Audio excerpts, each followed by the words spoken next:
জামাত শিবিরের হাতে বিএনপির পরাজয় নিশ্চিত। এই ঘটনা বিএনপি টের পেয়ে জামাতের বিরুদ্ধে, শিবিরের বিরুদ্ধে ট্যাগ রেডি করে রেখেছে। দর্শক, দুইটা বিষয়। একটা হচ্ছে যে বাংলাদেশে একটা গণতান্ত্রিক নির্বাচন হবে, free, fair and credible election on level playing field. সেখানে একটা দল জিতবে, একটা দল বিরোধী দল হবে। সেই বিরোধী দল আবার 5 বছর পর ক্ষমতায় আসবে এবং দুই দলের মধ্যে প্রতিযোগিতা থাকবে, একে অপরের কার্যক্রমের সমালোচনা করবে যে আপনারা এই সিদ্ধান্তটা ঠিক নেননি, এটা এইভাবে নেওয়া উচিত ছিল, এই খাতে বাজেট আপনাদের কম হয়েছে, আপনারা এই আইনটা এইভাবে কেন করলেন, এভাবে করা উচিত ছিল। এভাবে একটা সুন্দর গণতন্ত্র চর্চা হবে। আর একটা হচ্ছে, না, এদের হাতে তো আমরা পরাজিত হব, অতএব এদেরকে গালাগালি করতে হবে, এদেরকে রাজনীতি থেকে মাইনাস করতে হবে, এদের রাজনৈতিক অধিকার অস্বীকার করতে হবে। কারণ এরা হচ্ছে সৎ রাজনীতি করে আর আমরা হচ্ছে ধান্দাবাজি রাজনীতি করি। অতএব এই সততার সামনে আমাদের ধান্দাবাজি রাজনীতি টিকবে না। এজন্যে অন্যায়ভাবে তাদের উপর জুলুম করতে হবে। এটা একটা চিত্র। তো বিএনপি বেছে নিয়েছে দ্বিতীয়টা। প্রথমটা হচ্ছে স্বাভাবিক। এখন প্রথমটা বিএনপির পক্ষে সম্ভব নয়, কারণ বিএনপি তার সৎ গণতান্ত্রিক রাজনীতি করছে না। সততার ভিত্তিতে গণতান্ত্রিক রাজনীতি করলে বিএনপি এটা গ্রহণ করতো যে ঠিক আছে, একটা নির্বাচন হবে, হয় তারা ক্ষমতায়, নইলে আমরা ক্ষমতায়। আর এবার তারা ক্ষমতায় গেলে সামনের বার আমরা ক্ষমতায়, আর আমরা বিরোধী দল হিসেবে রোল প্লে করব, তারপরে সরকারি দল হিসেবে। না, এই সাহস বিএনপি নেই। বিএনপির কথা হচ্ছে, হয় বিএনপি ক্ষমতা আসবে, আর জামাত ক্ষমতা আসলেই জামাত স্বাধীনতা বিরোধী, জামাত রাজাকার, জামাত অমুক তমুক। এটা কোনো গণতান্ত্রিক আচরণ না। আপনি জামাতের বিরুদ্ধে রাজনীতি করবেন, জামাতের কার্যক্রমের সমালোচনা করবেন, কিন্তু স্বাধীনতা বিরোধী, রাজাকার এসব ফালতু কথা বলা, বুঝতে হবে যে আপনি গণতান্ত্রিক রেইসে স্বাভাবিক সততার প্রতিযোগিতায় জামাতের সাথে পারবেন না, আর এই কারণে এইসব উদ্ভট ট্যাগ আপনি গ্রহণ করছেন। দর্শক, বিএনপির এক কুষ্টা নেতা আমিনুল হক, সাবেক ফুটবলার, তিনি বলছেন স্বাধীনতা বিরোধীরা ষড়যন্ত্রে লিপ্ত, সবার সতর্ক থাকা জরুরি। দর্শক, এই আমিনুল হক সম্পর্কে একটু বলে নিই। আমিনুল হক সাবেক ফুটবলার এবং যথেষ্ট ভদ্র এবং ভালো একজন নেতা ছিলেন।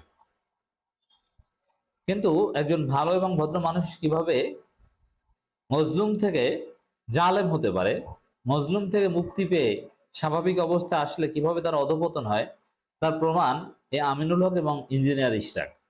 এই দুইজনেই তরুণ নেতা, দুইজনেই ফেসিবাদী আমলে ভালো ছিল, কিন্তু একটু অনুকূল পরিবেশ পেয়ে তারা বিরাট চাঁদাবাজ হয়ে উঠেছে।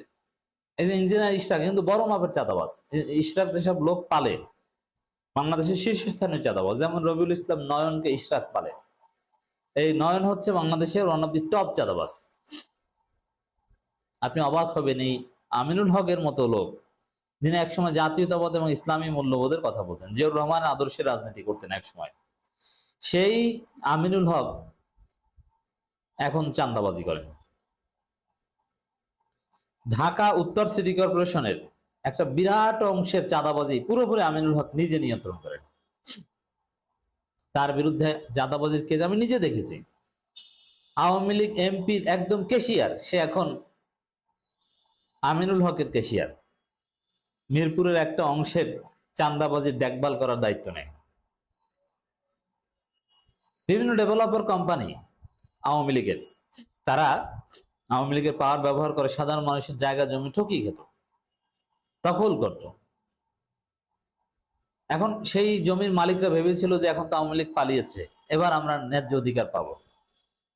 কিন্তু না, ওই ডেভেলপার এখন ওই আমিনুল হক নিয়ন্ত্রণ নিয়েছে, তার লোকজন, তারা আগের মতো নির্যাতন করে, কোনো কোনো ক্ষেত্রে আগের চাইতে বেশি করে, মানুষকে ঠকিয়ে খায়। মিরপুর অঞ্চলের খবর। তা আমিনুল হক কিন্তু একজন ভয়ঙ্কর চাঁদাবাজ।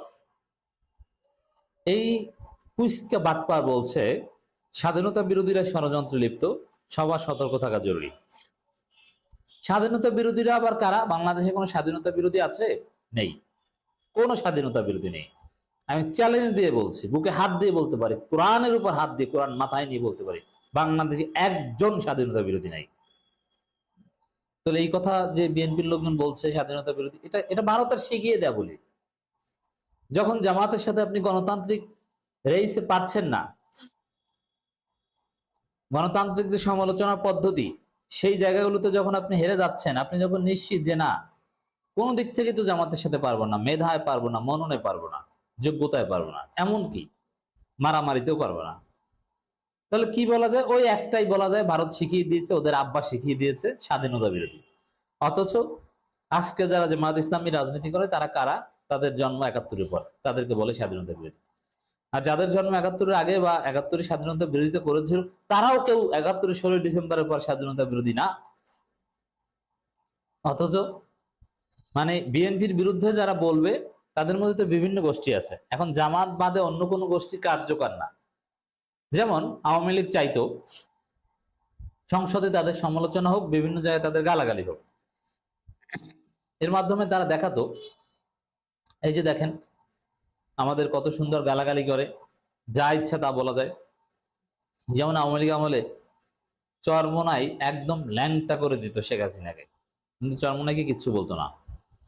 আবার বামরা কঠিন সমালোচনা করতো, কিচ্ছু বলতো না। ঢাকা বিশ্ববিদ্যালয়ে বসে বামরা সমালোচনা করতো, কিচ্ছু বলতো না।